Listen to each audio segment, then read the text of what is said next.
What's up, guys? Welcome back to Big Yogi'Z Garage. Today I got Celia Ramirez. What's up, Celia? Hi, Yogi. How are you? Thank you for coming back. Thank you. So you're doing big things here. Yeah, so this is our second podcast together. I promised you last year that I said every year I wanted to do one before your festival and stuff. Last year we didn't get to do it because we kind of I wasn't sure, so it was like a little bit after your festival. It came out like the week of or the week after. Yeah, well, it was new. Everything was new to us too. So. And even my podcast was new, and I didn't know exactly how to do it, so we did one at your dad's house on the couch. So this year I wanted to make sure it was before the festival, so we could put out all the information that we needed to put out there to help people find it, and so people can know what to expect and all that. You know what I mean? Yep, I'm excited. Yeah, I'm so excited. But okay, so before we actually tell my fans a little bit about you and stuff like that. Okay, so basically, like he said, my name is Celia Ramirez. I grew up in Perrysburg Heights, but there was a time where I lived in Toledo in the east side for a little bit. My dad bought a house, and then we ended up back in Perrysburg, and then we ended up back in the east side. So anyhow, my dad owns Homeboys Sports Bar and Grill. He started up a motorcycle club about 7 years ago, and I got involved in it. It's basically, we do like different charity work and help families and kids with just different things. So I work for Jeep. Sorry, I'm getting a little off subject. I work for Jeep. I've been there almost 10 years. Damn. I have 3 kids. I have 2 boys and 1 daughter. Brian's my oldest, Tony and Alicia. And then I have my stepdaughters, Ashley and Nicole. Okay. Yep. So, so my dad, like I said, my dad started up the Homeboys RC, and I got involved in that. I had always been involved in some type of benefits. Like I've done them before on my own. And then when this took off, I got really involved, and I just started, meeting families and seeing the need. But I noticed the need for kids more than anything. I feel like there's so much out here for adults, but there's really not a lot for kids. And right now there's so much going on, the shootings and the killings and depression and mental health, all that stuff.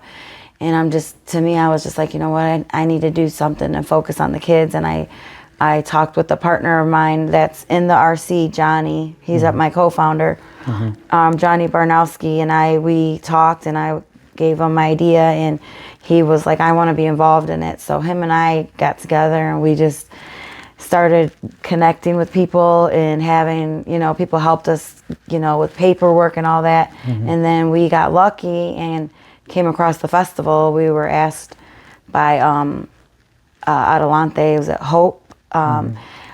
Asked us if we were interested in taking over the festival downtown at Promenade Park. And so, at first I was like iffy about it because it was such a big event. I was nervous, but after talking to my dad, he was just like, just do it, I got your back. And so that's when we took over the festival. It's crazy. So it was a Latin American festival. Last year. That's what it used to be called before, right? Well, last year actually was our first year. It was Homeboys Haven Latin American Festival. And before, gosh, I'm sorry, I'd have to think of the actual name, but they used to call it the Latin American Festival. Okay, growing up. Yeah. So this year you guys rebranded it, right? We rebranded. We brought in some new people onto the board, and actually David Garcia helped us rebrand the name, and he came up with the Fiesta Toledo. So so that will be every year. Fiesta Toledo. So that's going to be the name of it from now on. Yep. Okay, so basically you got the last one kind of inherited to you, and now you guys are coming out with your own little Fiesta Toledo. Yeah, and we're just trying to do different things, you know. So it looks nice, the logo, and then how you guys are putting the logos with the bands and all that on Facebook and all that. That's Rob. I only met him once. RG Designs, I believe. he's been helping us with that. Yeah. He's amazing. He's amazing. Yes, he is. He's amazing. His name's Robert Gutierrez. Yeah. Yeah. One of my friend Miguel's brother. My friend Miguel is older brother. Yeah, he's a really good dude. He's a graphic designer here in Toledo. RG Designs. RG Designs. Based here in downtown Toledo. Yep. Yeah. Shout out to Rob. Yes, thank you. His work is amazing. Yeah. And shout out to David for all the wonderful work. Okay, so tell me a little bit about your festival, like the bands that are coming. I know the host is going to be DJ Fresho, something like that. Yeah. DJ Fresho, I think. It's like a Spanish name. I know. Spanish. He's the host, right? He's going to be the host. Yes. And then the DJ is going to be DJ Canny. Yeah, yes. DJ Canny. And then we have, so it's starting at noon and it'll be over at 11 p.m. Okay, it's going to be September 9th. September 9th from 12 to 11 p.m. 12 to 11 p.m. down at Promenade Park, downtown Toledo.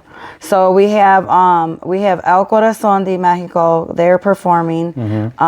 We have Martha and Alejandro from Dance Lab Studio. They're going to come in and perform.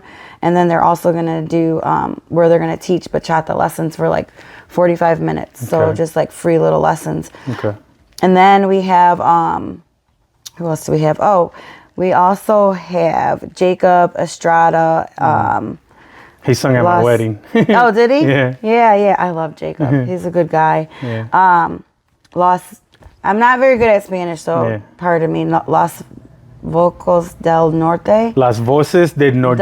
Las Voces del the Norte. Voices of the North. Yeah, right? The Voices of the North. Yeah. So he's going to be down there also. And then we have our performers. We have Grupo Deseo. They came last year and did a really great job. I loved Grupo Deseo. And then we have Los Aztecas. I love Los Aztecas. Yeah. I've met them guys when I was a young girl. They're really good people. Then we have Esteban Norteño. They're from Detroit. They're coming in. And then our headliner, we have Las Phoenix, which I'm so excited about. Is that the girls' band? It's the girls. Oh my God. So when we first were talking about like who we were going to bring, like some of the people we were looking at, it was like the numbers were just so high, like out of our league. We're new. Yeah. But then we mentioned someone mentioned them and we all looked into them and I'm like, wow, they're amazing. They're amazing. And I think it's cool to bring females here so the little girls can see, like, oh my God, they have over 1 million followers, and I'm sure they've been through it all, like, anybody that's trying to build something like but look where they're at now. But they're amazing, and I hope especially the Latinas in Toledo, that we really welcome them with open arms. You know what I mean? Yeah, that's awesome. Yeah, I seen that. I was like, wow, those are some beautiful women. Yeah, I know. I was like, oh. Yeah. Those are some beautiful women. And then they're all sisters, I believe. That's what I was reading about. Yeah, I believe they're all sisters. Yep. And then you're also going to have the country singer from around. So then we have Andy Jo. Andy Jo Taylor. She's coming. She was just added recently, but she was at the Jeep Fest. She's been all over the place. She's big. And I actually know her father, Tom, from Jeep. Okay. And I'll tell you what, boy, he is all about his baby girl. Like, he is. He's so proud of her. They seem like they're very, very involved, which is important, to have that support. Because I'm sure that's hard going through, I went to, she just sang at Toledo's Top Talent. Yeah. She was a performer, or not, she did a special perforance there. Yeah, and then I was there. Yeah, oh yeah? Yeah, I was there. And then I didn't even see you. Yeah. And then after that, me, her mom and her dad, my wife went to dinner, and my friend Steve. And I got my friend Stephanie's new restaurant. Oh, Stephanie and Jack. And then El Gallo de Oro. Shout outs to Jack and them. Yeah. And then so I got to sit down with them and actually kind of interact with them. I met the dad, Tom. I met them, but briefly. So I got to sit down and have dinner with them, and I met them, and it was wonderful. She's done all kinds of shows. She's actually making a movie right now. Yeah. And I actually locked her in for an interview coming up. So that's pretty good. Yeah, that's awesome to see that. And I hope even like I said, I hope that we support. It's important for us to support our up and coming artists. Like if that's their thing, that's their thing. Yeah. Like if we support them, they're gonna do so much better. Yeah, because with the little bit of push from us, you never know what can happen. Yeah. You know, Yeah. even though they're already working on it, we can still support them, and it's vice versa. They help us, we help them. It's like a mutual support. Yeah. That's what I told her. I was like, I would love to have an interview with her. I was kind of nervous because I was thinking about interviewing her a long time ago, but I was like, she's just a younger girl, so I was kind of waiting for her. Me and her dad talked about it, and then everything worked out. But yeah, I'm excited because like we want to be able to try to promote some of these up and coming artists. We can't do them all, you know, but we are like every year wanting to get involved with doing something like that, so where we can bring a few of them and have them perform, you know, put them in the festival. So, but yeah, we're excited to bring her. She has a beautiful voice. Beautiful voice. Yeah, she was singing at when we went to that restaurant. She actually went on stage and sang a Spanish song on stage. Okay, so how about vendors, activities? What else is going on at the show? Are you guys gonna give away a motorcycle like last year? So yeah, I raffle off a motorcycle. I believe they've already been selling the tickets, but I believe they want to raffle it, announce it that night. Oh, okay, yeah. But we do have on the top area where the big screen is at Promenade Park.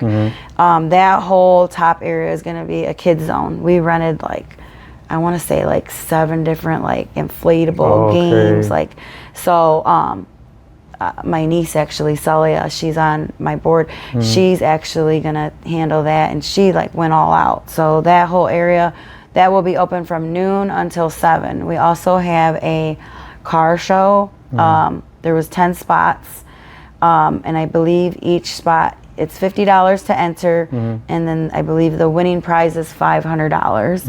And then we are having a cornhole tournament, which the details should be coming out soon, but I know it's $25 a person to get in, $50 a team, and I want to say the winner is going to win $500. And then we also have a raffle that you can get into, and you'll hear more about it the day of when you get there.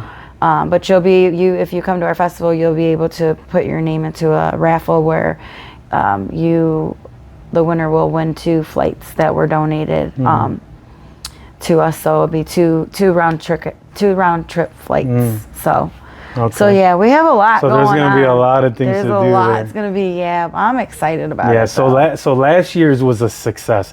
I mean, in my eyes, I was there, me and my wife, and we seen the whole thing was packed. Everybody was having fun. Oh my gosh, I was so nervous. Yeah, you were nervous. You were like, man, I hope people show up. Yeah, I mean, because I didn't know anything. I mean, you got to think contracts, lighting, sound, stage, vendors, every little detail. And there's it was started off with a 2-person team, and then it became a 3-person, and then we had a few people help out with it. But when you didn't know nothing, I mean, it was crazy, but I was so nervous, but it came out really nice. Yeah, it did. I when I went up on stage and I was going to give my speech, I was just I looked around. I remember my boyfriend recorded, and he's like, this is all, because he was having a proud moment. It wasn't just me, but he was I was looking around, and I literally was tearing up because I was wow, I could not believe. Yeah, you did. For my first time, And it's cool too, because this year I created a whole board, and I've been trying to talk to them just to check on them, see how they're doing, because it's a lot, and a lot of them they've never been involved in this type of work where they had to create a whole festival. So I don't think any of them have. So it's pretty cool though, because even I have someone on my board, and she mentioned at first she was just she didn't think it was nothing crazy, and she was just she's always been the one to help other people, and she was just I didn't know if it would be successful. I don't know. She just kind of was thinking, but she's now that I'm doing it, she's it's really cool because I feel good, because now I have something that I can be proud of that I did for myself, because she's always was focusing on other people. And so, and she's and I already know, she was this is going to be a success. This is going to be a huge success, you know? Yes. And so I think it is. I think what it is everybody on our board has like really like mastered their position. And that's what's important. Like if everyone masters it and, you know, we work together, like, we have our differences when we meet up, but when we walk out of there, we make sure we get what we need to get done.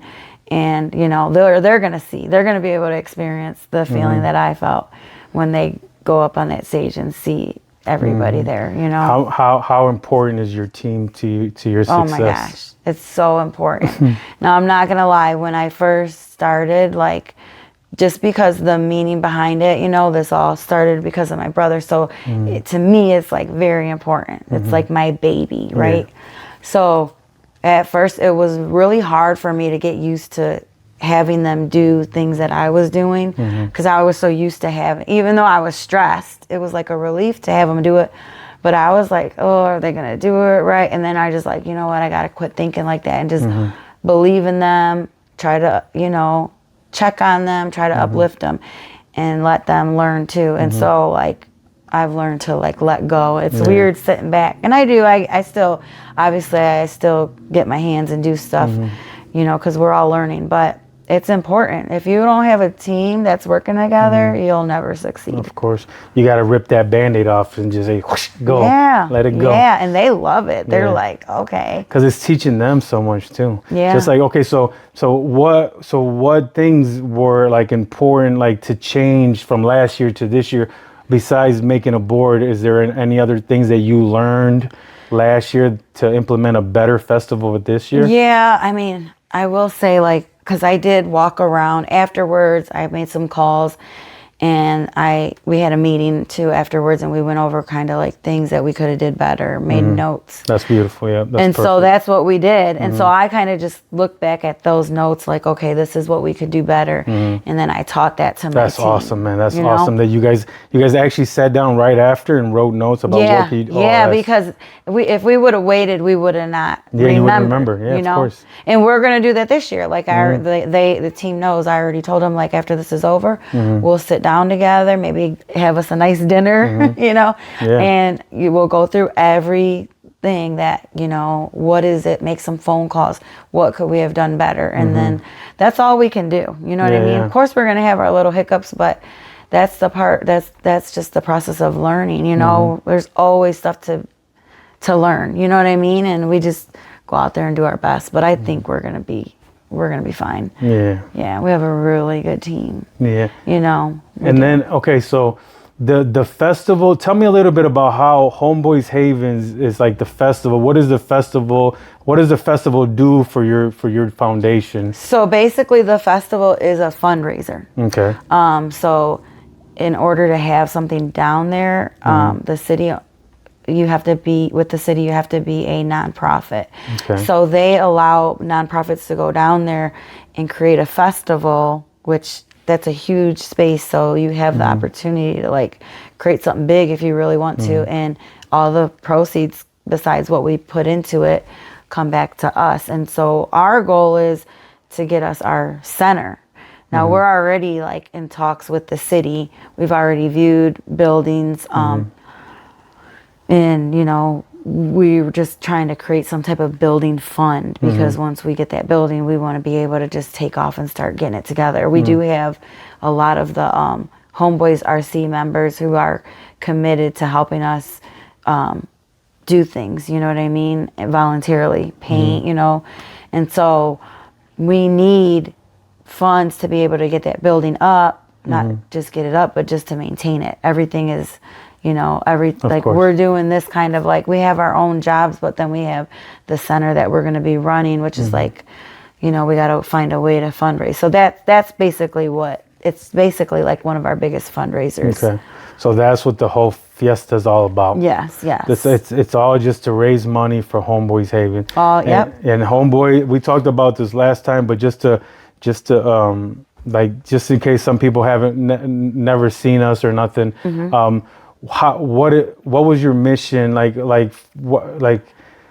your inspiration to start Homeboys Haven? Was for your brother and stuff like that, right? Yeah, well, like originally, you know, like my brother passing away, and and then my dad creating the RC, and I kind of just got involved, and I started meeting families and talking to moms and like, I mean, listening to the stories, like moms breaking down because they lost their kids, and I'm just like, man, you know. And I don't know, like when I was a little girl, like I always felt like, because we were poor growing up for a little while, you know, but like I always just felt like, man, you know, like I felt defeated all the time. And then I started realizing when I seen how my dad's bike club took off, and people started coming up like, hey, now it's like we walk in the door and it's like, hey, you know, we want to invite you. Where before when we walked in the door, people were like, who are these people?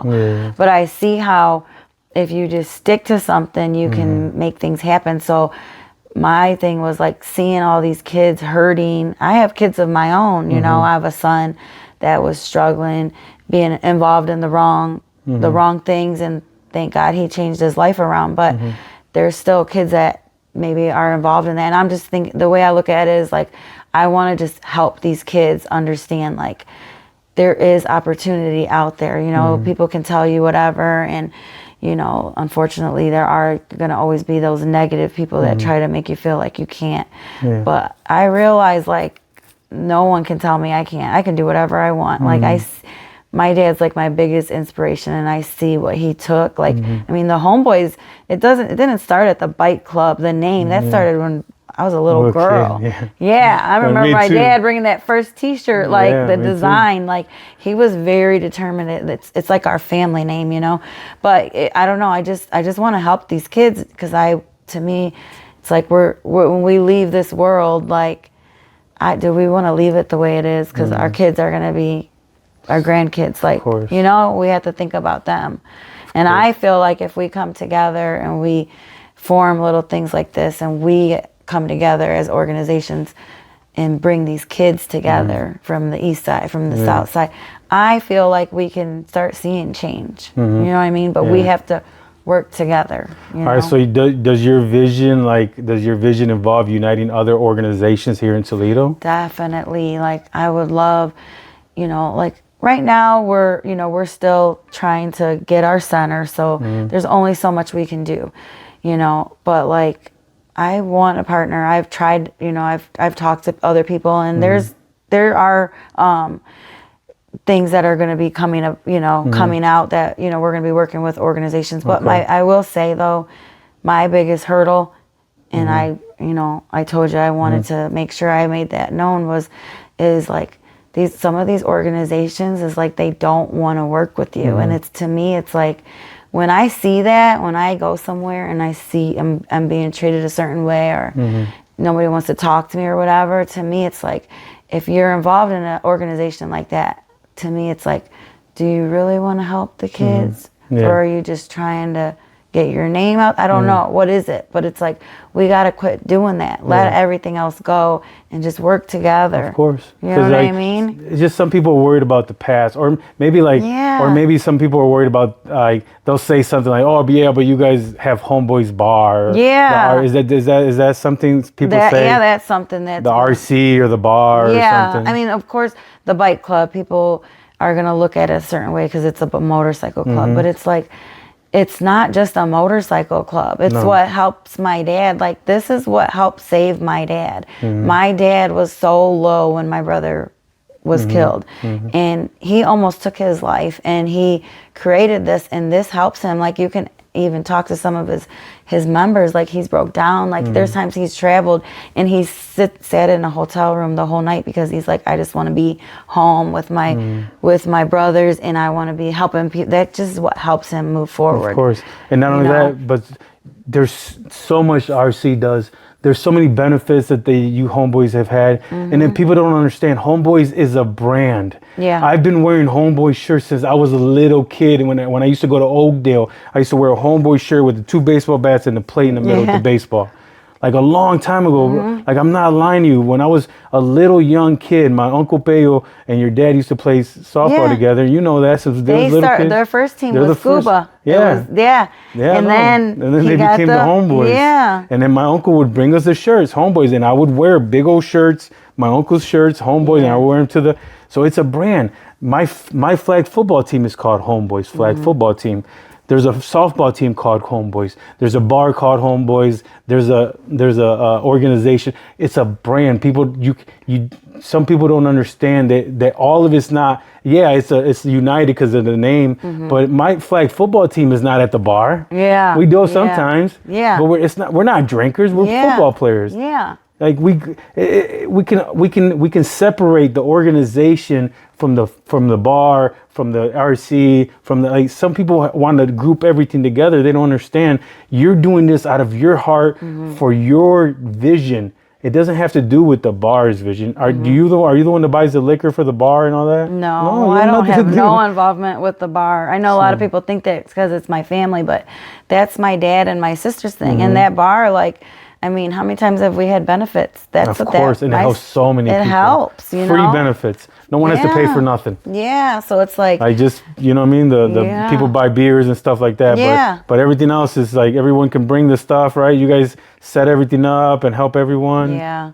It's just people, I don't know. I mean, I don't know. I don't know what I can do. I'm willing to sit down with people. I'm willing to talk to people, whatever I got to do. I just want to just get this center up and, of course, and start trying to see some type of change out here. Yeah, I know what you can do.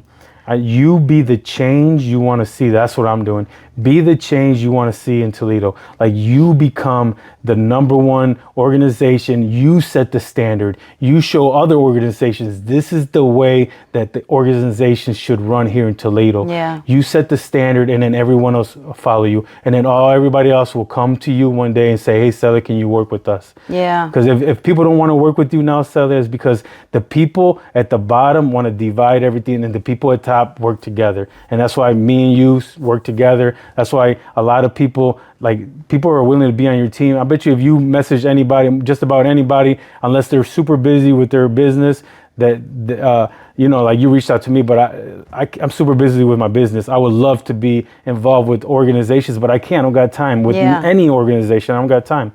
But the person you are, I'm sure that if you get a hold of just about anybody you want, you can talk them into helping you and creating something. Because you got forward thinking. You're not just worried about what everybody else is doing. You're coming up with your own plan. You're making things yourself. You got that festival and you created a whole new brand. You're coming up with great ideas.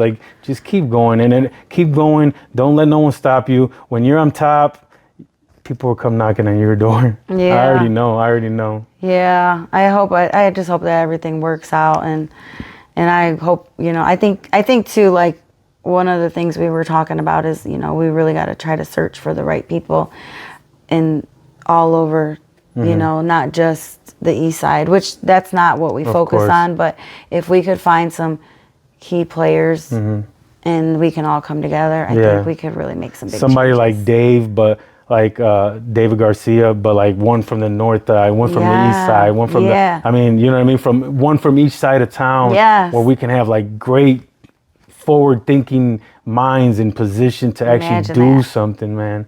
So how important is the community and all of us for Homeboys Haven and the Fiesta? Well, I mean, without the people attending, I mean, obviously we can't get anything out of we can't make anything, and so it's very important. I mean, I understand if they can't make it, but I would love for them to make it. I mean, they're gonna see, we already talked about some things for next year, me and you. They're gonna see soon. They're gonna see something, and they're gonna just start following and okay, they're doing it. They're really I want to show them this is really what we want to do. And I think when people start seeing that, they're gonna start believing in it. But just if give us this opportunity, come check it out. I mean, I already know it's gonna be an awesome event. But the last year's let us show you what last year's was about. Good, but I know this year's is gonna be better because you guys been planning like crazy, and we have a good team. Yeah. What's the best thing about my team is everybody on that team. Because I picked them. Who is on your team? So I have my niece Celia Hernandez. I have Ann Hetz. She's from Oregon. Her husband's involved with the RC. I have David Garcia, the realtor. Everybody knows David. Yeah. And then I have The man. Jeremy White. Is it Jeremy White? Yeah, yeah, I think so. Yeah, Jeremy White. No, Jeremy Pratt. Jeremy Pratt. He's a lawyer. Why did I say No, Jeremy because White? I think his Danielle, mom. because his mom. Yeah, his mom Danielle. is white. Yeah. So I have Jeremy. Yeah. So, but like, they've all like Jeremy's a lawyer. Jeremy's now. Pratt's a lawyer. So he's they on your just board have too? good, Yeah, he's on my board okay. too. That's He's kind of quiet. You got a good board. I do, but you know what it is everybody is like, they've come from some. They've had like a crazy life. They've been through a lot, and I feel like, yeah, of course it's hard when you go through, hard things, but that's what builds our character. If we just get everything hand fed to us, we're just going to be out here being these, just thinking we're better. And, that's what I think, that's why they're so passionate, because like they're successful now, but they know what their life was took. never, their life hasn't been easy the whole way. It hasn't been easy. It took a lot for them to get where they're at. And, but I mean, look at where they're proven, like they're proving that they can take something and go I could have been on your board too, right? You invited me on your board. I one did, day? but he turned me down. No, I'm just kidding. It's just that I know you're busy. I can't guarantee you my time. So and honestly, I'm glad that if I told you and then I kept canceling on you and I kept playing you, how bad was that? How bad I would lose my word to you, like, because if I told you, Celia, okay, I'll do it,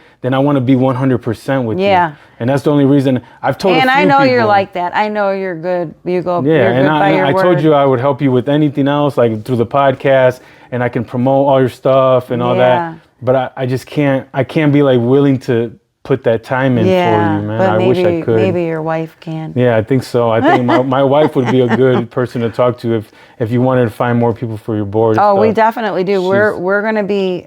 We were just kind of. Right now, we're just kind of focusing on the festival because it's just so much, you know. But after that, that's going to be one of our biggest things is, okay, now who are we going to bring in to help? We need to add to our team. You know what I'm saying?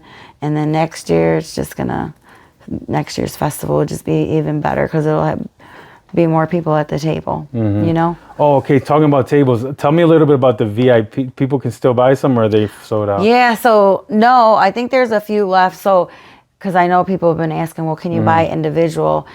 The way we set it up is we have a VIP area where we set it up for sponsorship. And we have like, Jeep, LMHA, Lucas County, Metro Parks.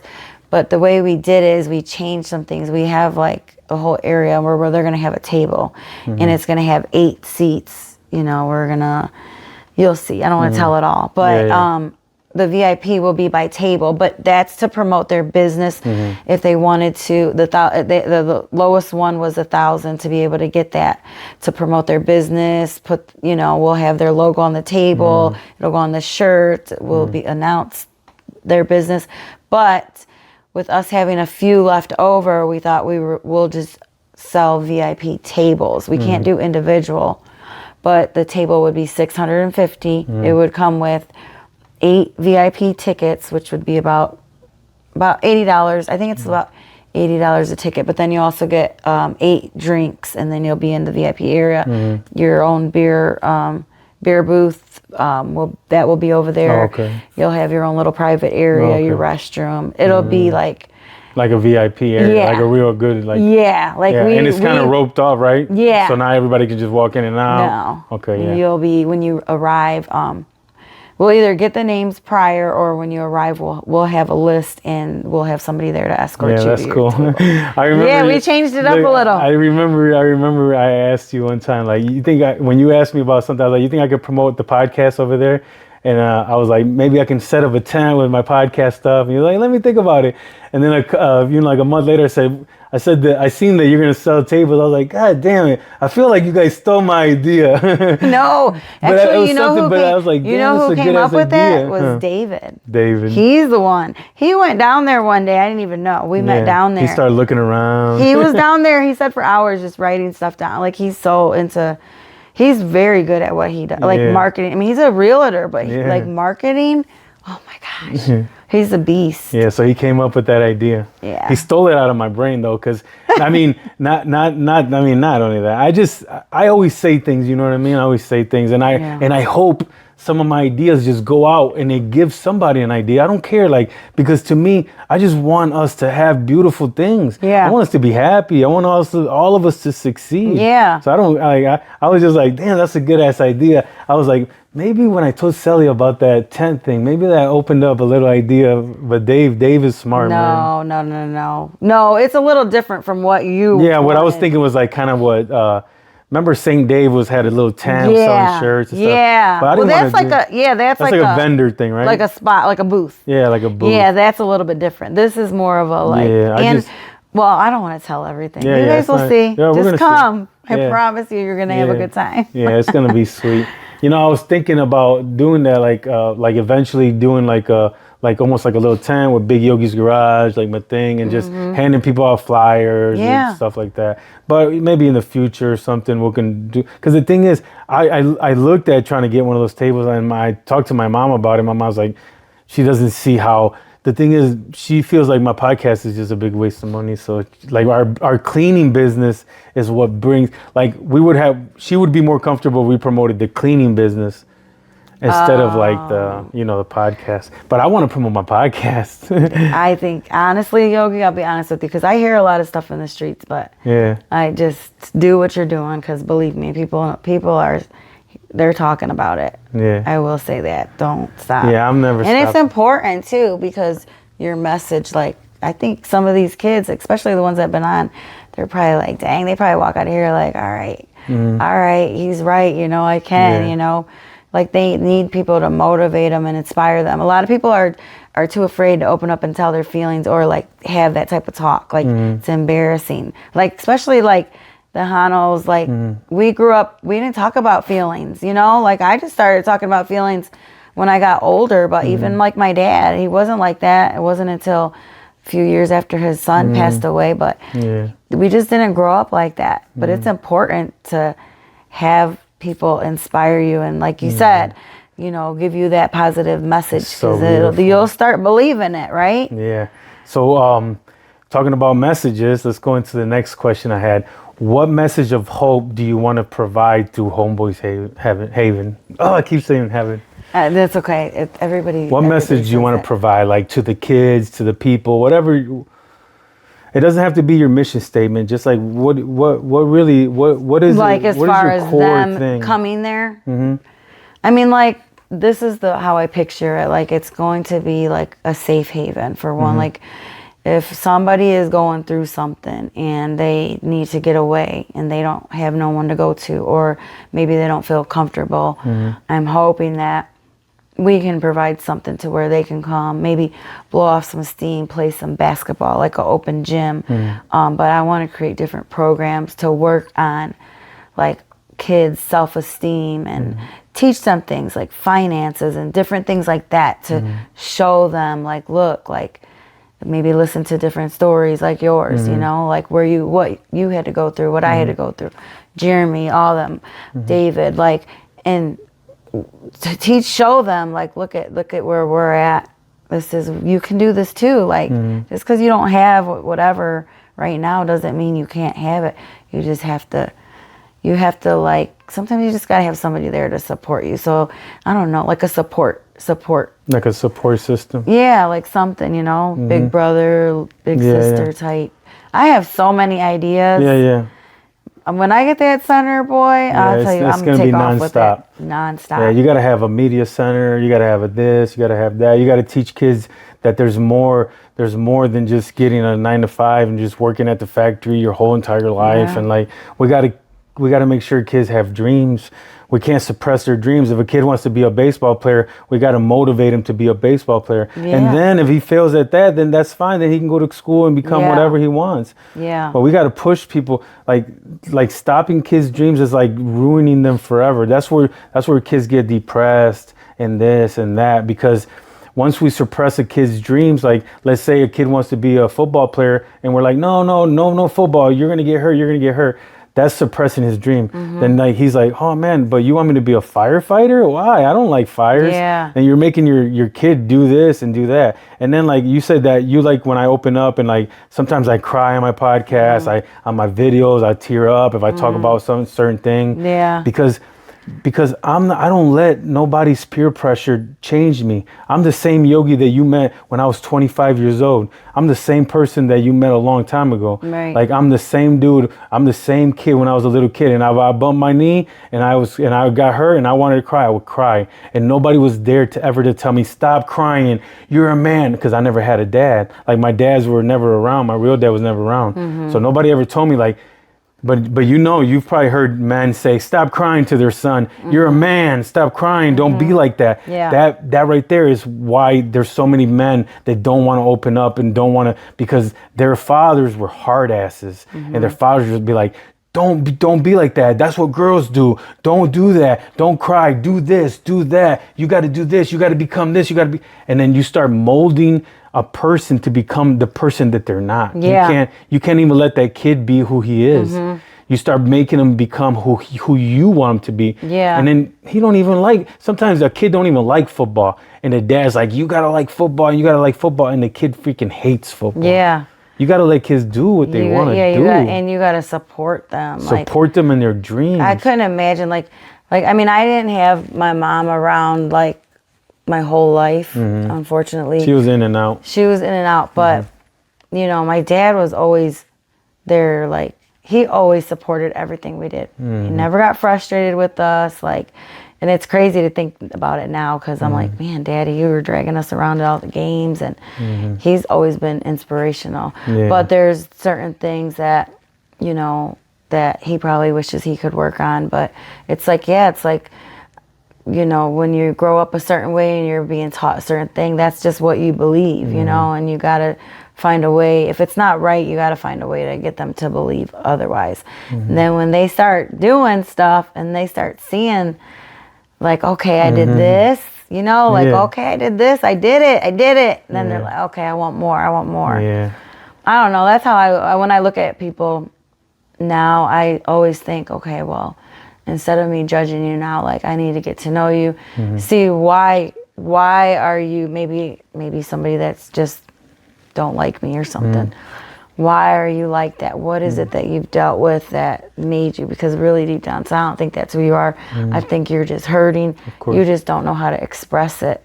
I've learned that a lot. Like it's important to get that out and talk because it helps you just like, you know, it's important, like what you said. It's heavy like, when you're holding on to stuff. To get into somebody's shoes and like actually, because even if someone doesn't like you, it's not because of you, because you never did nothing wrong. Yeah. It's something inside of them that's building up, and maybe they don't like you for some resentment that happened to them in the past with somebody else, or maybe someone in your family, and then they don't like you because you're related to, you know what I mean, somebody else. Or it's a lot of times it has nothing to do with you. It's their own issues.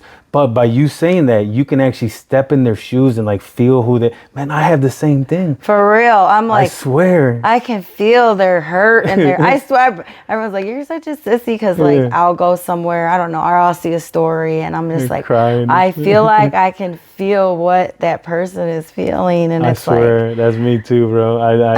People think I'm crazy, but me too. I don't People care. think I'm nuts too. Like I can actually put myself in a person's, like straight in their heart and their soul and their shoes, and I can feel that the pain that they're having. I swear, because I somehow, like when I went to prison, like I became like this leader, and I had to like put all my feelings. I mean, my whole life, I'm the oldest brother of 5. My whole life, I've always been a leader. I've always been the big brother. I had you know, Dito, Ricky, Yamali, and Julie. All of them were younger than me. Yeah. I got all my nieces, my nephews, my cousins. They're all younger than me. I was one of the oldest. Besides, you know, Carlos and Nelson, and those are my older cousins. Yeah. But from me down, like I had to lead for my whole life. When I went to prison, I became a leader in the prison. I just moved up. I was just like you, quiet. Just walking in there, I didn't even know what to spell. I'm looking around like I was shy. I'm about to be in jail, and then all of a sudden, all right. I always ask people like certain questions and stuff on my podcast at the end. But since we're about to be done, I got some rapid fire questions I'm gonna ask you and stuff like that. But can you give me the lineup of the Fiesta one more time, just like all the bands and everyone that's in it?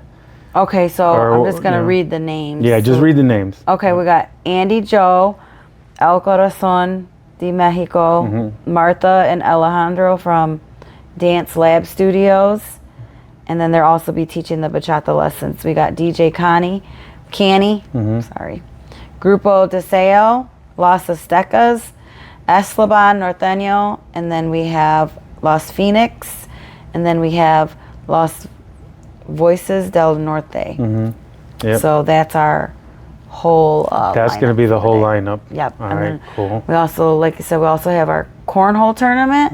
I believe I talked about that. And then our car show. Car show. Yep. And the cars are already all booked. Like you guys already got all the cars You know what? in. I believe we might have 1 or 2 spots open, but yeah, there's only going to be 10 spots. So, Okay. and they would get with David Garcia for that. So any of that stuff, and then how about if anyone wants to volunteer or anything to help you? Is there a website or email or There's something? an email, so it would be homeboyshavenvolunteer@gmail.com. Okay. Yep. And people can reach out to volunteer not only for the festival but for other things. For other things. So that's strictly for volunteers. So our volunteer coordinator, Jessica, whom I didn't mention in I think the thing. Oh my gosh, Jessica Oviedo. She's our volunteer coordinator. So they just have to put their name, and Jessica will email them back and ask them the questions that she needs. It's okay. I mean, we didn't forget completely about it. No. Yeah. And plus, like she's like my sister. I remember when I messaged you about something, you sent me her email to email her. So, So yeah, you always send everyone her email and stuff. All right, so I always ask people about fitness. Do you work out? I don't. You don't? No. Do you like to work out? Like you have worked out, Oh right? yeah, I have. I actually want to get back into it. I'm thinking my goal is to try to start Monday because I don't know. I think it's important, but man, It's hard with it's it. hard. Yeah. But I want to do it. But it's really important. Okay, so I learned through my journey that it's really important to have a little muscle, and it's really important to be like going to the gym, doing a little cardio and a little strength train. Because listen, if our muscles aren't strong enough when we get older, we're gonna be like weaker, and it's good. If our muscles not strong enough, everything's gonna hurt, like our joints, and we're all gonna. So it's good to have a little muscle. So when we get older, have you ever seen an old dog where they lose all their muscles? They can't even walk around. Yeah. So every single year we lose a little bit of our muscle. So every single year, look at your dad. Your dad's a great inspiration for everyone. He's been working out every day since I can remember. He's a true leader in our community. How important is your dad to your family? Oh my God, he's our everything. I mean, like I said, we have our moms they weren't there. They were going through their own struggles, like after a certain point in our life, and he stepped up and he took care of all of us and some. I mean, he had my cousins came from Texas. They lived with us. That's just how he's been. He's a family guy, but yeah, he's very important. He's like everything. He's the reason I am the way that I am today. Absolutely. Because he inspires me. He's the one that showed me, because he won't take no for an answer. And so I see that's, if you just, like I said, if you just stick at it, if you really want something and you really, really just stay on top of it, you're going to get it. He's a big reason of the person I am too. He's been a true leader to all of us. Yeah. To all younger guys, because when I was younger, I looked up to him all the time. Yeah. Even when I just remember Jendo with the bandana and just chilling at the house. I remember going to your guys' on his house on Christmas and all the holidays, and he's a great dude, man. He's always been respectful to me, to my whole family. He's always been a true leader. He leads by example. He doesn't talk too much shit. He just does a lot of shit. And that's a real leader. Real leaders lead by example. He's very good at like if someone was to tell him something, he was very good at if they say keep this private. I didn't realize how many even younger kids that call him and confide in him, and he knows a lot of stuff about people. And then just the stories that I've heard about him, like, especially in the bike club, just things that, the reason why they're there, like, you know, just your dad helped me do this, your dad helped me. I mean, and I remember growing up as a little girl, he always helped people. He loved to entertain. He loves having people together. He's all about his family, his kids especially. But and I don't remember him ever being like frustrated with us. I remember being a little girl going with him to the softball diamonds. Like he took us everywhere. And you know, you think about it, it's like, imagine a young father having four kids, and taking them everywhere with you. You know, he was young. Like, who wants to take, you know, that, you don't see that a lot. He had Cheese, right? Chinito, he was the baby. Yeah, and then and 3 daughters, right? And then Connie and Ezzy, Wow. But I don't ever remember my dad being like frustrated, you know, because you can get frustrated, especially when you're young. I did, you know, I didn't know a lot. And so I remember getting frustrated. And he's always been calm, cool, and collected. Yeah, he is. I mean, I've seen people do some things to him that were just like, wow. And he don't hold on to, he just, you know, because he's just kind of like, I don't know. It's just like, I guess it's just not worth it to him. Yeah, because it's too much energy. You know why he's so special is because he controls his emotions. Like when you control your emotions, you can control your life, because no one can take you out of pocket. No one can say something and then you smack him and then all of a sudden he loses everything, like his whole business and stuff. Yeah. Like everything, like one bad decision and everything, he can lose everything. Yeah, yeah. So he knows that. So he controls that, and it's something that he knows by himself. He that's why he's never been like in no big trouble. He's always been successful. He's always had his family around him, and he's had his friends so everywhere. Many friends, dude. He can stop and talk. Hey, he can't take him nowhere. He talk to like if you walk through the bar with him, like all of a sudden he's over there talking to somebody. You're like, bro, like, and then on the way he'll talk to 5 more people before he gets to the freaking counter. He does. I mean, even like with our family, we would go to Texas every year, and I remember he would be like, okay, we got to go here, and we would spend like a couple of days like making sure we stopped at all these people's houses, you know. And so I think that's why we always stayed close with them, because our vacation was Texas. That's where it was every year, and it was with all our cousins and aunts and uncles from Ohio, and we would go there, and then we would always make our rounds. But he, you know, I mean, awesome. I got to see that, so I learned a lot. You know, it's important to try to take time and, you know, go and check on people and check on family. And it does get hard, especially when you're juggling things, but it's important. So I always tell my kids, like, be good to people, because you never know if you're going to need them when you're older, you know? Yeah, look at the beautiful community he's built. He's built such a beautiful community. All these guys are bikers and stuff, but guess what? They got so much love for him and for all of you guys at that bar. When you guys walk, even when I walk in, everyone shows me love. How you doing? A bunch of bikers that I don't even know, and they're all, hey, how you doing, Yogi? And if your dad introduced me to someone, everyone's nice, everyone's respectful. Yeah, like it's just such a good vibe in that place.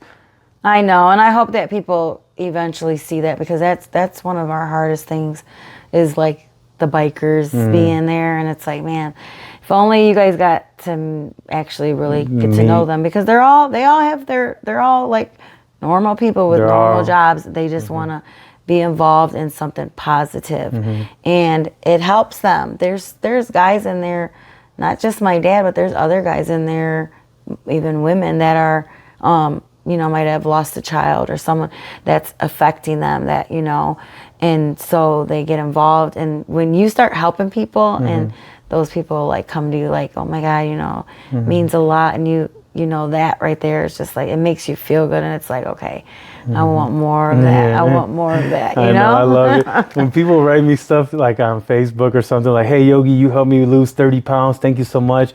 I just be like, man, that feels so good. Yeah, don't it? Feels good to help somebody, man. It's beautiful. It does. It really does. It does. And then that's like your reward. And I don't know. I mean, like a lot of people, you know, like money, it's not.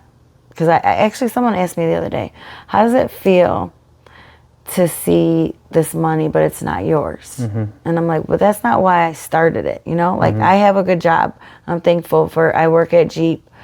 Yeah, it's a factory job, but it's getting me, it's helped me get to where I'm at now. Like, you know, so I'm thankful for it. But I'm like, it's to me that I don't care about the money. Like, yeah, I need the money to be able to do certain things with them because I can't afford to do it all myself. But it ain't about me making money because like, I don't need to be a millionaire, you know. I want to be comfortable and I can do that with my own job. Yeah. But you start getting into the money and like chasing the money, then really, why are you there? And it won't succeed. Yeah, because the foundation has its own bank account for the foundation. Yes. And that's what they were referring to, that whoever asked you that? Like about the money, the foundation money. Yeah. How does it feel to see all that money and then not be able to touch it? Yeah, yeah. Yeah, because you have a goal, you have something to do with that money. Yeah, we have I mean, yeah, we have to make things happen, you know. Of course, it's like my business money. Yeah, my business money, I put money in my bank account, but I try to take as least as possible. I only have to pay like my business expenses and then our, you know, the bills that we have to pay for our business. And we try to not spend all that money, you know, because like, how is the business going to be afloat if we just keep taking out, you know what I mean? Right. You gotta learn how to sacrifice and, you know, but that's another thing though. We didn't learn that growing up. Of course. That's important to teach kids that because we did not learn that growing up. Credit and all that. That's something good when you do have your building and all that. Make sure kids learn about money and you know. Yeah, I have a lady that's already like stuff. ready to teach. Yeah. When we do get it, she's like, I'll go in there and teach. She's actually gonna sit down and teach like the bike club and like show them stuff. You know, I mean, it doesn't matter how old you are, like to learn. You know, because I think it's important. I would love to like go there one day and like talk. Like if you ever have like where someone can talk to kids, like maybe someone that got out of prison and started a successful cleaning business, like and a special guest. Even like my podcast, like. This is something I'm doing, but I want to actually tell kids, like, listen, you can make mistakes now, and like, because some kids already made mistakes, you know, and they see that they don't see no future or whatever. I want to give them hope. Like from 2014 to 2019, I thought I was done. I was like, my God, I'm going to go to prison and my life is over. Oh my God, what am I going to do? Like it was eating me up. I was going to prison. I didn't know what the hell. I've never been in prison. And I was just like, and then when I got out, I said, this is a fresh start to create something beautiful. And that's why I didn't go and get a job at a factory. I struggled and I worked with my mom and I cleaned houses and I wanted to build something beautiful for me to have for the future. And then I decided to do this podcast because I want more. Something else. Yeah, and you're building like a legacy too. Yeah, because I want to build something for us to be able to communicate. For us, you know, us little guys that don't have like a radio station or we don't have Toledo 11 News. I don't know if Toledo 11 News would even sit down and talk to me about, you know, something. But I know that I can sit down and talk to you. I can sit down and talk to a little young rapper, a girl that does nails, and people locally give them a voice so they can promote their products, promote their brand, promote their social media, something so we can keep like our voices alive. Because like a lot of these media companies are like, let's say Toledo 11 News, like sponsors are like, they get out whatever they want to get out because it's locked in. You know, I'm never going to let no one say, Yogi, I'll give you some money, but you can't say this. I would say no. There's no way. I'm never going to let no one zip my lips. Yeah. No one's ever going to be able to buy a spot on my podcast, but then I can't say this or I can't. No, I'm never going to live like that. Yeah. Like you want it. Yeah. Because it's important. Like people can't disquiet us, you know, like it's important for us to talk about good or bad because that's reality. Of course. It's life. That's part of life. Yeah. We just hide all the, you know, like what are we going to learn out of that? Yeah, because to become who I am today, there was a lot of fucked up shit I did. I'm not the best dad. I mean, I try to be the best dad now, but I wasn't the best dad. I wasn't the best husband. I wasn't the best boyfriend. I wasn't the best person. Like before, I never cared about anything, and I needed to change myself. You know what I mean? And I did it, and I did it by looking at people like your dad. You know, people like your dad, like my friend Dan Briones, like my Uncle Joe, my Uncle Henry, like good family men. You know, that they're hard workers, and they show me like, man, if you just worked hard and you just put in the work, like I can create something beautiful. Like those are like my mentors, but it's not like I didn't go them to talk to them. I just look at them from afar and I notice who they are. Right. And I even like just guys, like people are doing with you. yeah, even guys on social media. Like even maybe I don't like I don't like everything about their lives, but maybe I liked a little bit about what they did. Yeah. And I implemented that little bit of me, and I grabbed a little bit from him and a little bit from him, and I created who I am. But I had to go get that shit. No one taught me that shit. Yeah. But I don't want no kids to have to wait till they're 42 years old to get it. Right. I want to put it out there so maybe they can learn from my struggles, or maybe they can learn from your struggles, or whoever my guest is. They can put out their struggles, and maybe these kids don't have to bump and hit their head and go through the same shit that we did. You know what I mean? Yeah, definitely. Because we've had a lot of struggles in our lives. gosh. Like I used to be like, I did all kinds of shit. I used to hooked up pills. I was an alcoholic. I used to sell drugs. I did this. I did that. But I needed to bust out of all that shit. Yeah. Like I needed to step up and become the man that I wanted. Like, I've always looked at men like, damn, I wish I was that man. Man, I wish I was that guy. I wish I was that guy. And one day it just clicked. I need to become the guy that I'm looking at. I need to become him. And then people can look at me as inspiration and become more of like a good version of a man, you know? Well, yeah, because part of helping people, if you're really trying to help them, is you have to be honest with your story too. Yeah. Because, you know, I think it's important. Because I feel like before, because I'm a recovering addict too. And I feel like before I was like really ashamed of it. But now it's like, you know what? It is what it is. I can't change the past. You know, I started getting into stuff when my mom died. You know, and my mom, it was just like boom, boom, boom. And it was my way to deal with it, to just not, I didn't want to face the fact that they were gone. And so I got into it, and then I just got depressed. Like, and I still feel like I'm still a little bit at that state, but I'm slowly coming out of it. And then I was just like, my thing is like, and I tell people this all the time, my kids, my coworkers that are going through stuff, like just people like, work on yourself. When you start working on yourself, go get a book, find something to inspire you. Try something different. Get out, maybe do something positive with a church, or help maybe like an organization, and when you start working on yourself, you're gonna start building strength that you didn't even think you were building, and you're not gonna let people tell you that you can't. You know, that's one big thing.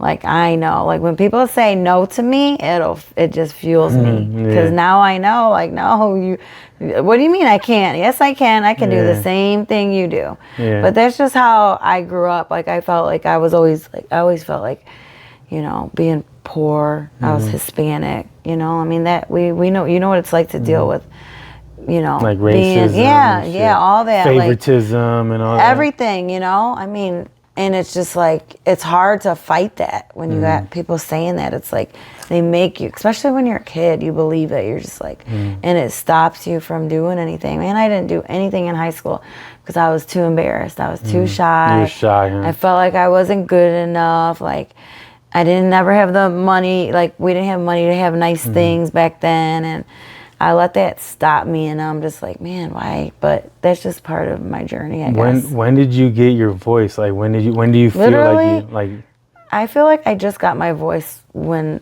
maybe in these last 5, maybe ever 4 since or 5 like the years. bar started, and then Ever since you had to go live all the time. Yeah, because I was shy. Yeah, no, I remember seeing you live on a motorcycle. You'd be going live. I'd be like, dang, Celia's live. So you started making videos, like going lives on raffles and stuff. Yeah, just showing our work and showing everything that we're doing, because, you know, you have those people that just think the worst. But I would just like show it, and then I wanted to, you know, hopefully like meet other people too, and try I think it's different beautiful. things. Look at what you created. You broke out of your shell by yourself. You stopped doing all that bullshit. You broke out of your shell. I'm so proud of you, Celia, because Thank like you you. created something that never existed. I know. You're creating something beautiful for Yeah. yourself, for your family, for the legacy of Toledo. Like it doesn't matter. Like it doesn't matter. Like it's gonna be like even when we die, when we're all gone,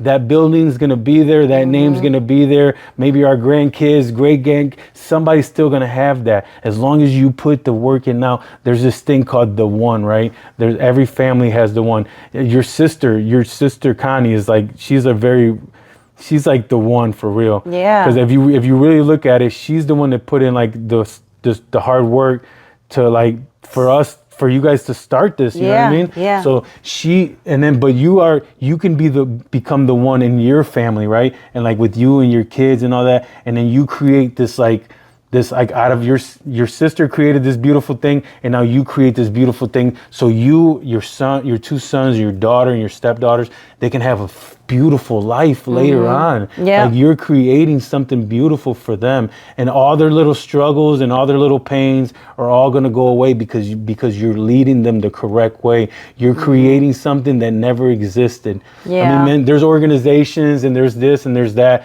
but you have a special thing going for yourself because you guys have a unique bond with the bar, the RC, and the foundation, with the baseball team, the flag football team. You guys have all this like dart ball, this, that. Yeah. You guys are creating this beautiful like system that's like unstoppable with a great community. You know that my last podcast with you is the most viewed podcast that I've had. Really? In one whole entire year. I've never had another podcast. No. I've never had a podcast that had mine and yours has like 500, like 458 views, and no other podcast has that many views. And that goes to show you that your community is stronger than a lot of people's. Like I can make a podcast by myself and I get 30 views because that's really what my community is watching me. It's like the core guys that watch me and stuff. But by having like someone strong like you, and then when you promote it, and then I will get more views, and because the community you guys have built, it's not a one person thing. Yeah. It's like so many people that like they wear Homeboys. People all over wear Homeboys. I work out with my Homeboy stuff on. I don't even play flag football on the team no more, but I'm a Homeboy 100%. I've always been a Homeboy since I was a young little kid. I used to represent Homeboy, and I will always be a Homeboy because that's my family is inside. My family has part of that, even though like my family has no like initial part of the business or none of that, but I know that my family has a lot of love for your family, and your family has a lot of love for my family, and we've through our lives we've had times where we've united and we've split apart, but we've had like a great close bond, and I would never ever 100% never like lose touch with my Homeboys, boy, because this is like for real. That's a lot of love comes from that place, from every single member to every single person involved. You guys are like awesome. I'm so proud of everything you guys have ever accomplished. Every single one of you guys. I'm 100% with that organization. I wish I could work with you guys more, but this is the way I'm going to work with you guys more through this podcast. Honestly, I'd rather you be honest up front and say, and maybe one day you might have the and time. through this podcast, I'm gonna work with you more. And then these young kids that like say like wants to do a business, you can say, hey, I got a guy with Yogi, and you can sit down with him and you can give him your ideas, and then we'll have podcasts and we'll talk to them and we'll grow. Like I want to be a role model in this community. I'm putting that on myself. I want to be a true leader by my actions. You know. Like it's important. It's important for us to stand up. I'm sorry. It is. It's like it really is. It's like, come on, guys, let's do this. Like I don't think people realize our power. Like we got to wake up and realize it. Who are your role models? Can we take a break? Yeah, let's take a break. All right, we're talking about role models. I was talking about your dad and all that. But I wanted to ask you about role models. Who were your role models? I know your dad was one of your biggest role models, right? My dad, of course. My sisters. I don't know. I mean, honestly, a lot of my family, and you know, I have a lot of role models, but I know a lot of people. Yeah. But it's just it's been those people that have come from that struggle, and just to me that's inspiring to see that, because that's how I created the Haven. It's crazy when I think about when I started it, and now I hear people ask me, like, I'll be out like, how's the Haven, or and it's just like, what the heck, like, you know. I need to start. Beautiful. Yeah, I don't know. I don't think I give myself credit. Like, but then when I hear people talk to me, like you were saying, you know, you're doing good, then I'm just like, okay, you know, I'm doing something right. You know, you're doing something beautiful. Something beautiful is gonna help the community for years and years to come. I'm really proud of you. You role models come and go, you know. Sometimes you find really strong role models right next to you. Sometimes you see them from afar. Sometimes a role model comes from just like looking at somebody and you kind of just like notice them, but you really don't know them. Yeah, and or you a song, an actor. Yeah, you know, a football player. So it comes in all shapes and sizes. And sometimes you read a book and you get a great like role model from like a writer or something like that. So it's all there, man. We just got to go search it. A lot of it we don't implement nothing. We learn, but we don't implement. It's really important when we learn stuff is to implement in our life. Yeah, definitely. It's really important. Okay, so we've been talking for about, I don't know, a couple hours, maybe a couple hours or an hour and a half. So I want to know, what is your biggest dreams for your foundation? The biggest dream, honestly, right now is to get that center. To get the center. And I believe that, yeah, like even if it's like, I don't care if it's brand new, but we need something. And then after that, like I want to eventually build them a brand new center. That's going to be my goal. Okay. And I know I can do it. Oh yeah. We can do it. I know we can. Watch. Yeah, I'm watching. I'm watching and I'm seeing. Can you imagine a brand new? Yeah, I think the kids would love it. Yeah. They would love it. So at first, just getting a center would be great, but then eventually your goal is to build a brand new center for build something new. Is this all going to be on the east side, or do you know? Well, I want. It would our first building, the one we're looking at, is in the east side, and that's where we kind of stem from. But it's open to anybody.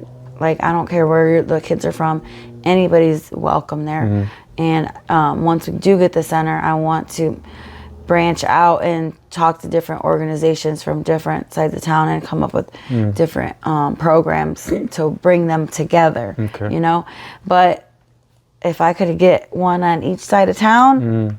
Oh, I'll get one on each side of town. So this is just the beginning of it all. Yeah. You know? Yeah, or either you start with the one on the east side, and then you could build like a big one here downtown. Yeah, like a center. Yeah, like a center right in the center, so nobody can be divided, or nobody can say, "Oh, I don't want to go to here." I don't. You know how people are. Yeah, everything's divided in this city. Yeah. To like I don't size go to the east town. side. I don't go to the west side, and it's like, wow, I go all over the place. Yeah, like I just did the Toledo's Top Talent, and like I can't even get my friends and family to come to the North End. It's crazy. Like people are so divided or so stuck on their side of town. That's the main reason why I wanted to always do my podcast here downtown. Yeah. Because I just feel like it's so much easier to get anybody from anywhere here downtown. Yeah. You know? Yeah, I know what you mean. Yeah, people are, I mean, I don't know. But, I mean, yeah, it'd be cool to get that. Because I hate that kids feel like they're not welcome. Yeah, or they feel like maybe someone like a little kid from a little gang is going to run into them over there and something's going to start, like some drama or something. Yeah, but that's why we're getting this, so we can try to slow that down and even, you know what I mean? Like, try to get people out of the gangs and out of the streets and out of the stuff, the bad stuff, and put them into like good situations. Yeah, that's awesome. All right, so I think last week or something, I started this rapid fire questions. Okay. This is just a little bit like, so we can get to know you a little bit, or we can get to know a little bit about, just stuff what you like or stuff like that. Okay. So I'm going to give you 10 questions and you just give me short answers, okay? Okay. All right, so your favorite part of organizing the fiesta? Just the just the aftermath, like just seeing it all come together the day of. Okay, yeah. Okay, your favorite song on your playlist right now? Well, I think I showed you earlier. I've been listening to Little Dirk all my life. It's like an inspirational song. Yeah. That's a song that you've been listening to a lot lately? Yeah, it gets me like pumped up, those kind of songs. Yeah, like, all right, I'm going to do this. That's cool. That's a good song. Most memorable moment from last year's festival? Just looking out on being on that stage, talking and just looking out there like, wow, like we really did this, you know? You felt accomplishment when you seen other people? Definitely, because it was nerve-wracking because we didn't, like I said, we didn't know a lot of stuff. We had to learn. And so, you know, it was like, this is a big place to fill. But man, it was beautiful. It was so nice. I was so happy that it turned out. All right, are you a morning person or a night owl? Morning person. Morning person? Yes. Yeah, me too. Definitely. One word to describe the vibe as it's going to be at the Fiesta. One word to describe. Shoot. I would say, gosh, I don't know. I got a word. What? Fiesta. There you go. Or salsa. Yeah. Or merengue or whatever, yeah. Just, I don't know. I don't even know one word. Well, I mean, I was just trying to get something like that, like dancing or it's gonna be a good vibe. Dancing for sure. Yeah, dancing for sure. When you guys see everything, I think we put a lot of thought and stuff into detail. So I think when they go down there, they're gonna be like, it's gonna be different from what they've ever seen with anything down there. So this is one word to describe the Fiesta. Wow. Because you guys are going to be amazed. Right. Dancing, wow, and all that good stuff. Yeah. We'll keep it at Fiesta. Yeah, Fiesta. All right. Are you a coffee or a tea person? Coffee. Coffee, okay. Best advice you ever received? Don't let no one tell you that you can't. That's awesome. That's good advice. Your favorite Toledo restaurant? Well, of course, I got to shout out to my sister's bar and my dad's bar, Homeboys Bar and Grill. Yeah. My dad's my number one. My family's my number one. But actually, I just went. My friend Stephanie, she's actually one of my best friends. They opened up that restaurant in Sylvania. How do you say it? Gallo de Oro. Gallo de Oro. Yeah, Gallo de Oro. They have some really good food. I was like, wow. My daughter's like, okay, Mom, but I'm like, no, really, that food was really good. I just went there the other day, and it's presented really, really nice, really pretty with all the cool stuff and all that. He's all into it. I'm like, wow. And when I went, it was the soft opening, so it was only a few items. Yeah. But they showed me the full menu, and I was like, wow, there's going to be a lot of stuff. But it was good. Yeah. It was good. It's the newest restaurant here in Toledo. It's called Gallo de Oro, and it's over there like... Sylvania and Douglas area. Yeah, door over there. It's over there. Right next to that. It used to be the old Biggs, the old backyard barbecue, whatever. I used to go there and hang out when I was young. Yeah, I remember too, yeah. All right, so, okay, your favorite book. Do you have a favorite book that you've ever read in your life? Gosh, that I can remember, honestly, no. No. I have a favorite book. My favorite book is called The Power of Now.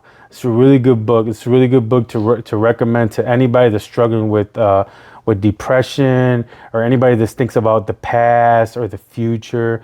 It's a really good book. It's by Eckhart Tolle, and he's Oprah Winfrey's the one that like she put it on her book club, and that guy became super famous he's a really good writer, like an older guy, but basically just you know that the power of now, like this moment right here is the only moment that it exists. Like earlier when you were at work, that doesn't exist no more.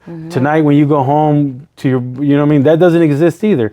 This is the only moment. So why wouldn't we make this moment the best moment available? Right, you know what I mean? We got to take advantage of this moment because this moment is the only one that exists. Right. So like a lot of people don't understand that. A lot of people, they go so much into the past. Maybe somebody hurt them, so they're still struggling right now over something that happened. But that person that hurt them is probably moved on with their life, and they got so much shit going on, and then they're suffering because of something else. Yeah. And that guy, he wrote that book to try to help a lot of people with drugs, alcohol. There's so much good information. I'm going to have to read it. You got to read it. It's called The Power of Now. It'll open up your mind to a whole different set of the ways to think. Yeah. Yeah, check it out, okay? I will. I will. And you can listen to it too. You don't have to actually read it. Yeah. You can put it like an audiobook, and then you can actually look it up on YouTube for free, and then someone reads it to you. Yeah, that's what I like to do. Like I've been, because I'm going to start nursing school soon, and I've been just listening to medical terminology, just trying to get in whatever I can, because I've been so busy with the festival, and then I work my regular job, so I've just been I don't know how you do all this. There's so much. Are you a sunrise or a sunset person? I would say sunset. Sunset. Yeah. Yeah. I don't know. But you're a morning person. Yeah, but I like the view. But you like the view yeah. of the sunset, how it goes down. I'm a morning person, I think, because I have to be. Like, I get up. You have no choice. Between 3:30 and 4, so Yeah. it turned me into like. Just like even on my days off, I'm up at the crack of dawn. But I like it though. It's good to get up early and start your day. Yeah. And get stuff done. You know what I mean? I'm like that too. Yeah, but Yeah. I can't. If I sit on that couch, I'm done with. Yeah. They always say the early bird gets the worm, right? Yep.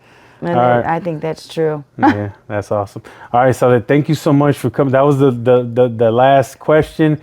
Thank you so much for coming on the podcast. Thank you so much for. Thank you for having me. I appreciate you so much, man.